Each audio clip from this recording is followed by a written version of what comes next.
Alright, hi everyone.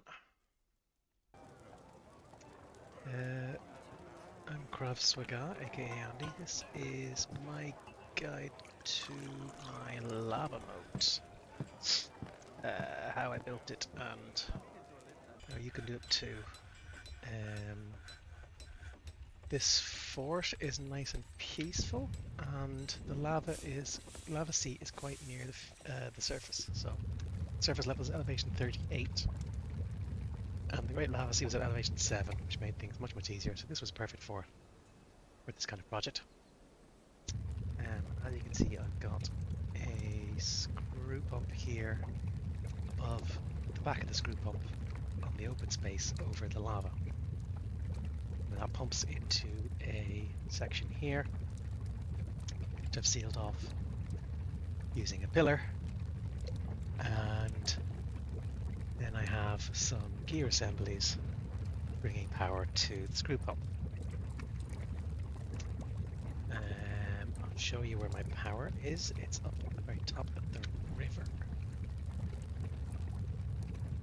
Here I have a whole bunch of water wheels sitting in the river, bringing power, and the axles go all the way down eventually.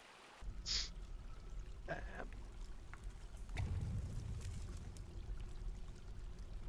you can try to do this manually using the start pump manually thing, but each of your doors will go down and start pumping, and then they'll get tired, and then they'll stop pumping, and then it's very disjointed. It is much better to power them using gears, water wheels. So if we go up one level from this one, you can see how we move the lava around. So here, the magma comes up from there and into this pocket here, and it continues. And up again. This time I'm shifting it across into a reservoir here, and it just keeps going up and up and up and across. Each time I've carved out areas for the gears to get down. And yeah, we just keep going up and up and up until eventually I've created a really large reservoir, and then above that I've built my magma smelters, and I built them out of green glass so they're nice and pretty. So magma glass furnace, magma kiln, 3 magma forges and 3 magma smelters. So this fortress has huge amounts of magnetite and limonite and hematite, so I have all of the iron I could possibly need, plenty of limestone. So I've been making nearly everything out of steel. I haven't found any other precious metals, so it's all been steel. But it's good, it's fun. Um, and then, yeah, keep going up, keep going up. Here, now this is interesting. Um, as you can see, I had one failed attempt to go up here. This was caused by the aquifer above. There's 3 levels of aquifer. I'll show you that here. That's here, and here, and here. And as you can see, I've got a blob of obsidian here. So what's happened is some water has gotten into the pool of lava, and that's created a block of obsidian. And so I did eventually have to give up on trying to get up through this area, smooth out the stone to get the to stop the aquifer from leaking, but it was coming dripping down through the ceiling. So the main point is that you don't burst through an aquifer from the bottom to the top. You do it from the top to the bottom, because otherwise you get dripping. So I started here, and I carved this area out here and smoothed it off completely. That was the first level of the aquifer. And then I went down, did the same thing in another level, then down again, another level, down again, another level, and then I was able to connect it to my main lava supply. So then that went all the way up here, and then I needed to get the lava to my moat. In order to do that, I made a humongous channel. This is where I've been digging. I had to block this off. I would say it's very important to measure twice and cut once when you're doing things like this, because this is an area where dwarves are going to be moving around. they're going to want to get down here to this magnetite and hematite. So I had to build a path for them to walk around to get there. And I had to build some stairs to dig this whole area out to allow the doors to move around while I was doing the carving and then blocking things off.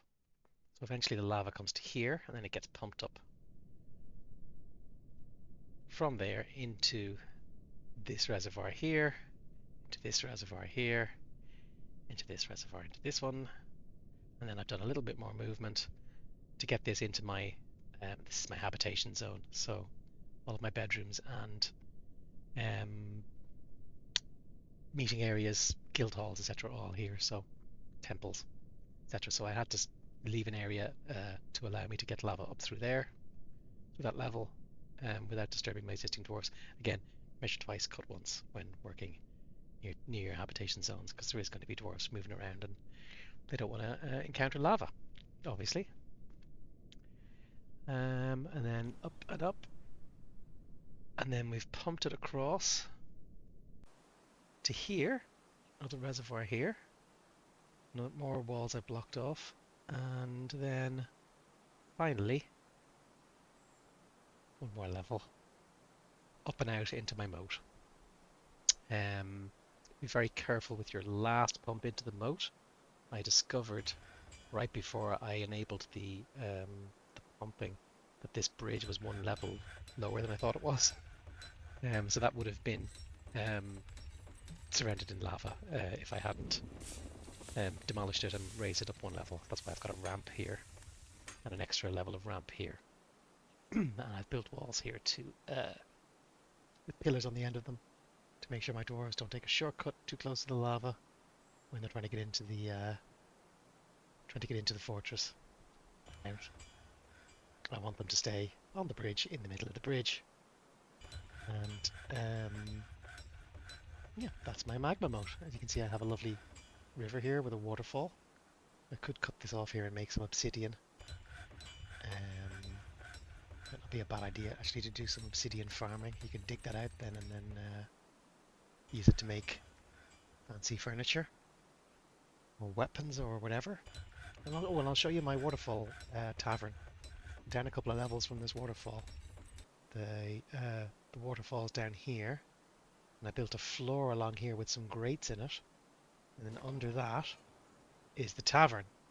So the tavern entrance is here, and this walls are fortified, so mist from the waterfall pass through it.